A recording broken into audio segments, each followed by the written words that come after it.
Hi, Marilyn here with Cotton and Chocolate, and we're back with August Saturday Sampler, and now I'm going to be talking about the cutting for page 19. And we're doing these setting pinwheels, and you're actually making 4 of these. Okay, so we have the star that you're making, you have to make 4 pinwheels, and then we're going to be setting them. So this pinwheel is right over here. This is what it looks like in the quilt. And I'm also going to show you what it looks like as a full picture in the quilt. So we're working right here. These are the 4 pinwheel stars in these 4 corners. You've already made the checkerboard, the hourglass. So now we're making the pinwheels, and we're going to be putting this whole section here together this month. Okay, well, you have a couple months to do it. All right, yay. I'm so generous. So this is what it looks like here, also on this page. Setting pinwheels is a star. So you have 4 of those to make. So on here, in your kit, you got these 2 fabrics, okay? And then the rest of them are from page 18, the previous set of fabrics, and it says they're leftovers from page 18. That's fabrics 2, 7, 8, and 9. 2, 7, 8, 9 are leftovers, but you have enough to cut. Okay, so fabric 1 and fabric 10 are what you receive in your kit, and you actually receive a long strip of fabric from, salvage to salvage, and then 1 other piece, because it's not enough to get all the cutting out of just 1 big strip. So that's why you have a strip and a piece, and that's enough to get all the cutting out, okay? And that's the same from fabric 1.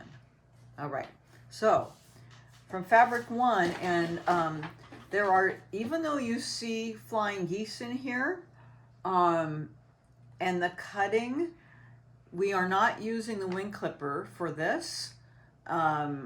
Maybe the final cutting down, but not the piecing. We're not using the base square.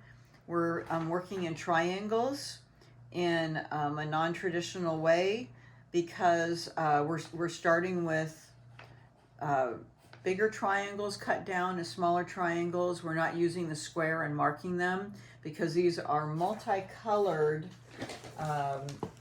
flying geese. So you'll see those in a minute. Well, it's easier for me to show you on here, even though it's black and white. Each side has a different color, so we're piecing them differently in this unit. So do follow the cutting and the cutting here rather than how we traditionally do it.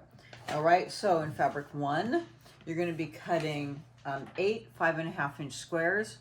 Oh, and I didn't do this yet, but you're going to be cutting them twice on the diagonal, so that you get 8 times 4, 32 triangles. Okay, and then fabric 2 are all from the leftovers from page 18. You need 4 5.5-inch squares, and they're cut twice on the diagonal, and then 16 2.5-inch squares. Okay, and then fabric 7, you need 8. Where's my 7?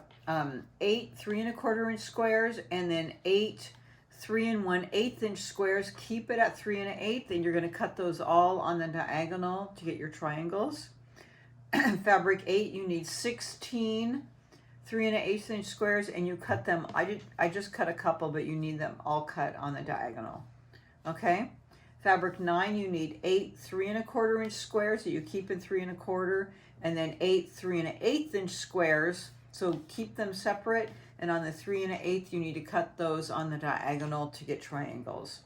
And then fabric 10, you need 16 3 1/8-inch squares, and then I just have a couple of this, and all of those you have to cut on the diagonal, and then you need 16 2.5-inch squares here, and those are just squares. Okay, so there's a lot of cutting for this, only because there's 4 stars that you're going to be making. Okay, now I'm also going to jump over to page 20, and page 20 is really just cutting out these large setting triangles. So you get in your kit also these two big pieces here. So I know that you have some of these from before for your fussy cutting, but this is a new piece. So this is fabrics 2 and 12, okay? And from fabric 2, you're going to cut one 18.5-inch by width of fabric. So open it up and cut your 18.5-inch width, all right? And then you're going to subcut those into two 18.5-inch squares, and you're going to cut each of those squares twice on the diagonal to get large triangles. So I've already done that cutting, and I'm